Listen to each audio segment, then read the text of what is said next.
Di pertengahan tahun 2025 ini kita sudah disuguhi banyak sekali film bagus dan salah satunya adalah Superman.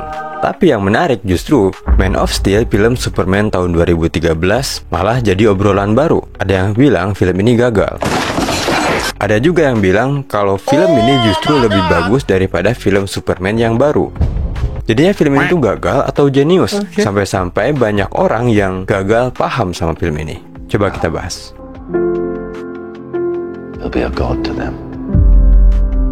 Berbeda dari film Superman baru yang mengeksplor lebih banyak tentang kemanusiaan, sampai-sampai diboikot sama Israel. Film Man of Steel justru mengeksplor lebih banyak tentang kesendirian, kebingungan, dan perjuangan Clark Kent untuk menjadi seorang Superman. Bahkan di hari pertama dia bertugas sebagai Superman, dia harus melawan musuh sekuat Jenderal Zod. Dan inilah masalah pertama yang paling sering dibicarakan orang-orang, yaitu collateral damage. Kehancuran berlebih ketika Superman melawan Zod di kota metropolis. Di situ Superman seolah tidak meminimalisir kerusakan. Dia malah bertarung all out di tengah kota seakan-akan tidak peduli dengan bangunan ataupun orang yang ada di sana. Seperti di adegan ini, Zod menaiki gedung seperti Hulk untuk melawan Superman. Dan yang dilakukan Superman adalah menerjang dengan kecepatan penuh. Lalu padahal dia tuh bisa nunggu di atas, terus pukul atau lempar Zod ke area terbuka terus berantem di situ. Atau Superman bisa pura-pura terdesak supaya dikejar sama lawannya sambil kabur ke tempat terbuka terus berantem di situ. Itu kan sebuah opsi gitu, tapi ya mungkin inilah salah satu kekurangan dari Man of Steel. Tapi apakah betul ini sebuah kekurangan atau sengaja dibuat seperti ini? Nah, coba kita lihat dari sudut pandang yang lain. Pertarungan di film ini adalah pertarungan pertama Clark Kent. Dia belum berpengalaman. Bahkan di adegan sebelumnya dia terlihat tidak bisa bertarung. Karena ini adalah hari pertama dia menjabat sebagai Superman. Dan yang menjadi lawannya adalah bangsa Krypton. Bukan sembarang Krypton tapi dari militer. Dan bukan sembarang militer tapi pemimpin militer dari Krypton. Clark yang seumur hidupnya bersembunyi pura-pura jadi orang biasa, dia selalu menahan diri dan tidak pernah belajar bela diri, tiba-tiba dihadapkan dengan situasi di mana dia harus bertarung dengan seseorang sekuat Jenderal Zod yang seumur hidupnya mengasah kemampuannya di militer. I was bred to be a warrior, Cal. Trained my entire life to master my senses. Dan sekarang Zod juga bisa menyerap energi dari radiasi matahari seperti Superman. Inilah yang ingin ditunjukkan oleh Zack Snyder di film Superman Man of Steel. Jika seandainya Superman bertarung dengan alien sekuat dirinya, maka kerusakan skala besar tidak akan bisa dihindari. Dan hal lain yang jadi banyak perdebatan penggemar Superman klasik adalah di film Superman ini kehilangan jiwa cerah dari karakternya. Yang seharusnya cerah dan penuh harapan malah jadi suram dan berat. Tapi kenyataannya setelah film Superman baru tayang sekalipun, orang-orang masih banyak yang tidak suka. Padahal filmnya sudah fun, cerah, dan penuh warna. Tapi ya inilah yang namanya hidup gitu. Kita tidak akan pernah bisa memuaskan keinginan semua orang, walaupun kita sudah berusaha. Film ini mungkin terlalu suram dan gelap untuk film Superman, karena biasanya film yang gelap dan suram seperti ini ada di film Batman. Jadinya banyak orang yang tidak expect kalau film Superman akan segelap dan sesuram ini. Tapi ini memang gaya storytelling dari Zack Snyder. Soalnya kalau lo lihat film Sucker Punch atau 300, film itu sama-sama gelap dan suram. Karena itulah memang gaya Zack Snyder gitu. Jadi film ini suram dan gelap bukan karena karakter di filmnya, tapi film ini suram karena terinfluence oleh sang pembuat film. Dan di film ini Snyder sepertinya ingin orang-orang lebih memahami karakter Clark Kent yang sedang merasa terasingkan, merasa berbeda dan dianggap sebagai orang aneh.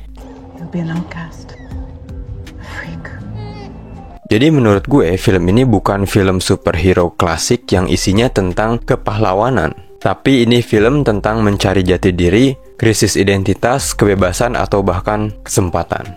Di film ini, Clark diajari ayahnya, Jonathan Kent, untuk tidak terlalu menonjol karena mungkin dunia belum siap. Kemungkinan orang lain akan takut karena mereka belum mengerti.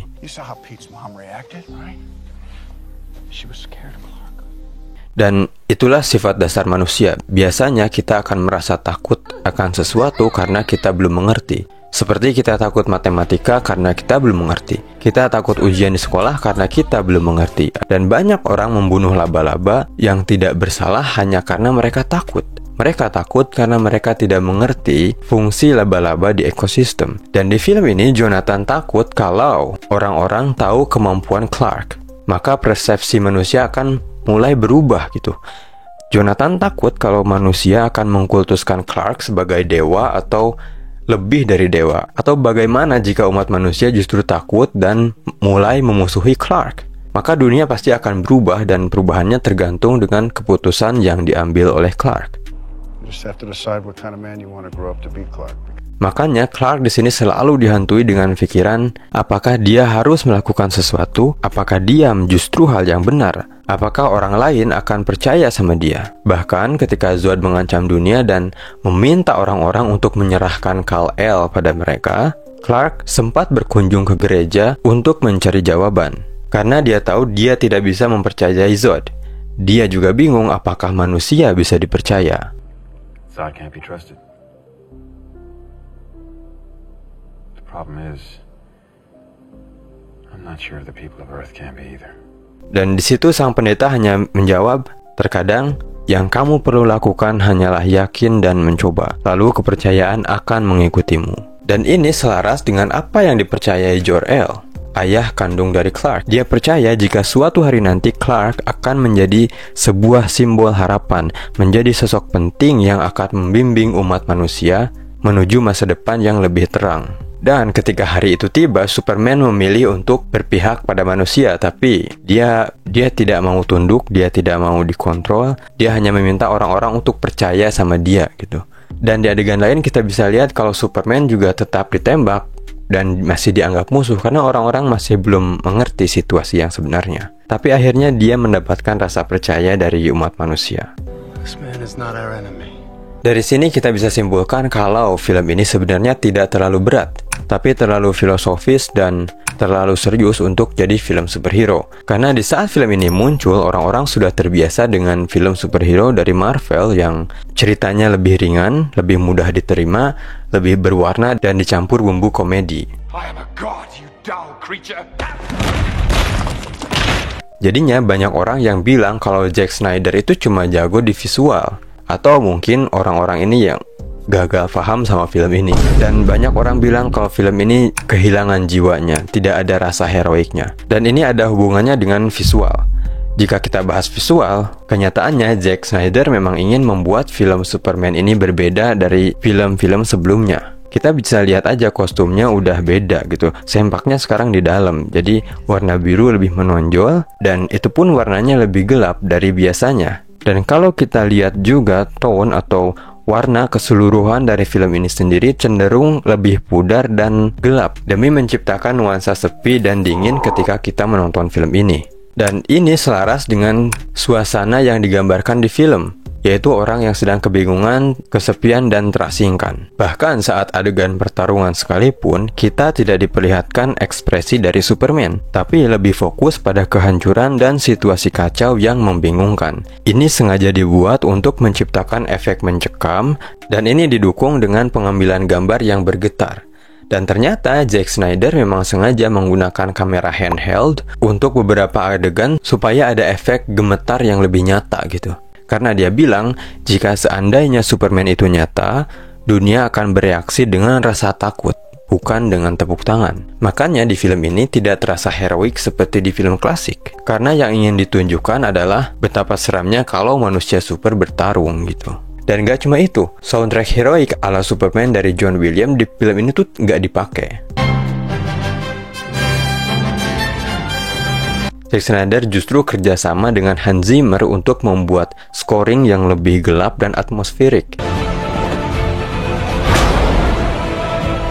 Dan kalau kita lihat, Hans Zimmer emang paling jago dalam membuat musik seperti ini. Kita bisa lihat film Inception atau Interstellar yang musiknya tuh benar-benar pas banget dengan situasinya. Jadi film Superman ini memang sengaja dibuat berbeda. Dan contoh lain seberapa beda Superman ini adalah dalam komik klasik dan film-film sebelumnya, Superman adalah simbol moral yang tinggi. Dia tidak akan membunuh walaupun terpaksa. Tapi di film ini dia membunuh Zod dengan mematahkan lehernya, dan ini adalah gambaran Superman yang modern. Superman yang punya nilai moral lebih kompleks, dan tindakan yang diambil Superman ini bukan tindakan heroik tapi sebuah tindakan keterpaksaan, dan ini tergambar jelas di filmnya. Tapi ya tetap aja terlalu banyak kehancuran, dan ada adegan kematian Jonathan Kent yang bisa dibilang konyol. Mau dibela dengan argumen apapun, adegan ini tetap gue bilang ini konyol. Mungkin tujuannya untuk memberi kesan seperti kematian Uncle Ben di film Spider-Man, tapi di film Spider-Man ada sebab dan akibat yang jelas. Sedangkan di film ini, Clark punya kesempatan besar untuk menyelamatkan semua orang gitu. Gak ada masalah sama sekali di sini. Kalaupun dia di sini maksa untuk selamatin bapaknya, dia masih bisa berhasil gitu. Dia bisa gendong bapaknya terus lari menjauh dari si topan gitu loh. Orang gak ada yang curiga. Lagi pula mereka sibuk dengan menyelamatkan diri mereka masing-masing. Jadi gak ada masalah sama sekali di sini. Tapi ya setiap film selalu ada hal yang baik dan buruk, termasuk di film ini. Dan ini mungkin terjadi karena film ini memang fokus untuk memperlihatkan perjuangan seorang Clark Kent yang sedang mengalami krisis identitas, dan perjuangan dia untuk menjadi sebuah simbol harapan.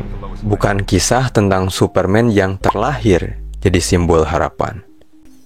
Jadi ya orang bisa suka ataupun tidak suka dengan film ini tergantung seleranya masing-masing. Kalau gue suka sama film ini karena ada banyak pesan motivasi yang bisa gue dapat. Dan adegan yang paling gue suka adalah adegan Superman ketika pertama kali dia terbang. Di situ ada narasi dari Jor-El, visual yang keren ditambah musik dari Hans Zimmer. Pokoknya itu ada. Menurut lu sendiri gimana? Lu suka nggak sama film ini? Atau mungkin lebih suka film terbaru dari James Gunn? Coba komen di bawah. Dan by the way, karena channel ini membahas film, bukan review film, jadi gue asumsikan orang yang mampir ke channel ini udah nonton filmnya. Jadi maaf kalau sedikit ada spoiler. Dan film terbaru akan gue bahas setelah digital rilis. Jadi pastikan untuk klik tombol subscribe supaya nggak ketinggalan konten selanjutnya. Terima kasih udah nonton sampai akhir. Jaga kesehatan, sukses selalu. Semoga kita ketemu lagi di konten selanjutnya.